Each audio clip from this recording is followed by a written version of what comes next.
Hi everybody, my name is Meher Malik. I am the director of Banjara School of Dance, India's premier belly dance company.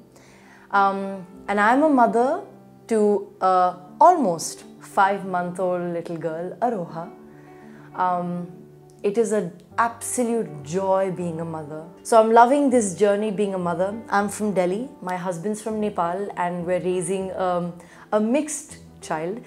So we're raising her mixed with a lot of languages, a lot of different music and a lot of different cultures. So Aroha latched on to the breast instantly. As soon as, you know when you have a C-section, you kind of have, and you've been injected with, anesthesia, you kind of have a shake in the body for some time after, you're just shaking, and they're covering you with blankets and rubbing your feet. As soon as I was okay, after a little rest to feed Aroha, they brought her to be latched on, and she latched on perfectly. The problem started when I got engorged on the 3rd day. My breast, I've always been a small breasted lady, 32B. My breast became massive and I was not expecting it, because nobody tells you that your breasts are going to become huge and you're going to get engorged and really hard and painful. I had no idea. And then, I was like, okay, I've been latching Aroha, it's perfect. I bring her back to the breast, and for some reason, she can't latch on because it's too tight, and she's born only at 2.3 kg. So she can't latch on, and it's really hard for her. And the nurses said, "Aisa hota hai when somebody when somebody's breasts get too hard, it's normal for the baby to not be able to latch on. It's okay. We'll help you pump. You take out some, and then you can feed her." But you see, when you pump, that's demand and supply. So the more you pump, the more engorged you keep getting. So it was very difficult. We came back home after 5 days. In the hospital, because she was born small, they said that we'll feed her a little formula. I was like, okay, because you don't know what's happening to you. And then, you are after cesarean still resting, so they have to feed the baby. And then I breastfed her a little. So when I had colostrum coming in healthily, that was fine. But then after getting engorged, it was horrible. I came back home. The only thing that I could do, because my breasts were always engorged, I was pretty much milking everywhere. The floor would have milk. Wherever I'd walk, there'll be milk. T-shirts in milk. Aroha's face in milk. It was quite overwhelming for my little girl. And so I was like, it's okay. I'm going to pump. It's okay if I feel engorged and I'm uncomfortable. My baby needs to be fed. I was like, I want this birth and that and this and so many things I had planned in my mind, but it is never how you planned. I was visiting Divya Deswal, a hypnobirthing practitioner and facilitator. She's amazing. She guided us. I did a few sessions with her, but then, she'd keep reminding us, it won't happen the way you want it to happen. It's going to be, baby is going to decide how baby wants to come. And that's the truth, babies are really smart. They know how they want to come. And you know what, I couldn't have had a more beautiful birth, a more beautiful breastfeeding journey. Finally, after introducing the breast to her over and over again, on April 13th, 33 days later, I had a little journal where I was writing her feeding times and which times a bottle and which times a breast. 13th April was the day she finally breastfed many more times, and the bottle feeds were very minimal. I was like, you know what, we're getting there. And after that, I have moved into almost complete exclusive breastfeeding, except guilty. I want to get some sleep in the night because I'm also working through the day. With this current lockdown, it's brought in a lot of things that we were not prepared for, and I didn't really get to be on my maternity leave. 1.5 months down the line, I started working and teaching classes. My husband's a photographer. He couldn't get out, no functions, no weddings, you can't do that, any of that public stuff. And also we have a small baby, so we don't want to risk the baby's health. So he's staying home, helping me out with the baby, working on edits and things from home. But then I started teaching classes from home, and it was much sooner than I expected. But I was breastfeeding all through the day, all through the afternoon, all through the evening.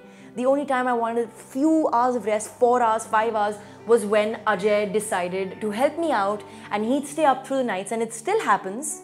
He chooses to stay up and he gives her pumped milk that I keep in the fridge, and which is 2 feeds per night, probably about 60 ml. She's not a big drinker in the night. She sleeps through the night and keeps drinking through the day.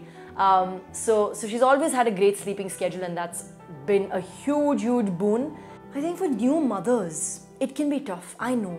And sometimes your own family members would be of zero help to you, honestly speaking. They'd say things that are probably myths and redundant. One of the biggest myths being that, if baby's hands are cold, baby's cold. No, I later researched and got to know that the baby's circulatory system develops later. So in the beginning, baby's limbs stay a little cold, but in 3-4 months, it generates it fixes itself and it gets fine. So a lot of things I feel like women from the previous generation don't have access to in terms of information. I would say look up either a hypnobirthing specialist, lactation experts, doulas, midwives, look them up. Going to just the doctor is not enough, because what's happening is doctors are delivering so many babies on a daily basis that they are more concerned about the fact that, okay, we need to get this baby out healthily. That's the main thing. Baby and mama need to be safe. And that's where medicine comes in, and we have to be feel very lucky for the fact that we have medicinal intervention. And that's what doctors are there for. But what you also need during your whole pregnancy is somebody to help you with fitness, somebody to help you with eating right, so you're getting the right kind of nutrition, not just gobbling on crap. Look up these experts, talk to friends, talk to families. Don't be affected by what would people say. It doesn't matter. Your health, your baby's health, your happiness, your baby's happiness is what is important. So many women suffer from postpartum depression. I think some of the remedies that worked for me best is, I think I have been drinking a lot of water. So that's best. I also have oats for breakfast, and that's great for breastfeeding. I massage my breasts and I do nipple stimulation. So nipple stimulation is something I feel like a lot of women don't know about, because that also I realized, it was by surprise the day that I got to know. I think on a last note, I'd want to say, mamas, you need to trust yourselves. The world is going to tell you you're not equipped, or you're going to feel you're not equipped for whatever reason. You know, maybe you can't breastfeed, maybe you didn't have your ideal birth story. You know, maybe your partner's not being as helpful as you want him or her to be. Maybe you're not getting the right kind of advice from the elders. Maybe they want, to be around the child when all you actually need is some personal space. Trust yourselves, communicate, and don't feel guilty for asking for what you need. You've gone through something big. You've done something amazing. Your body's organs have shifted to make space for a living being who's going to grow up to have her own thoughts. She's going to put her own gifts out into the world, her own skills into the world. She's going to put her personality into the world. You've done a huge, huge thing, and you never know. Your parenting could be the reason your child does wondrous things for this world. And I'm always here if anybody wants to reach out to me. My love and support is available to all mothers out there. I'm not an expert. In no way can my advice be taken verbatim or, as word of God. I'm not an expert, but I'm speaking only from my experience as a mother.